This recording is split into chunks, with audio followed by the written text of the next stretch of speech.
จะมาสอนถอนเงินในแอปในเว็บ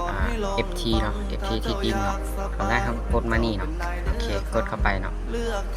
หลังจากที่มาเป็นแบบนี้เนาะก็ให้ใช้ชื่อผู้รับถอนเนาะตัวนี้เนาะชื่อผู้รับเนาะอันนี้ก็ใส่จำนวนเหรียญเนาะอันนี้ก็ใส่คำอธิบายใส่แนวใดก็ได้เนาะเดี๋ยวจะใส่ของอาจารย์โชคเลยเนาะ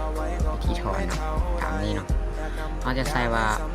ยินยอมหรือว่าถอนแน่เนาะก็ได้เนาะถอนแน่กดไปเนาะแล้วก็ให้ใส่รหัส 2FA เนาะ 2FA นี่เป็นของที่เจ้าตั้งเนาะเจ้าต้องตั้งและเจ้าต้องจำเนาะอย่าไปลบ 2FA ออกนะถ้าว่าเจ้าลบออกเจ้าก็จำบ่ได้เนาะเขาก็ไปเอา 2FA มาวางใส่ในนี่แล้วเขาก็กดยืนยันไปเลยเนาะก็สำเร็จในการถอนแล้วเนาะถ้าว่าสำเร็จแล้วมันจะเป็นแบบไหนมันก็จะเป็นประมาณนี้เนาะแล้วให้เขากดเข้ามาตัวนี้เนาะนี่เนาะกดเข้ามาตัวนี้แล้วก็กดเข้าไปแล้วเนาะแล้วก็แคปส่งให้อาจารย์ได้เลยเนาะ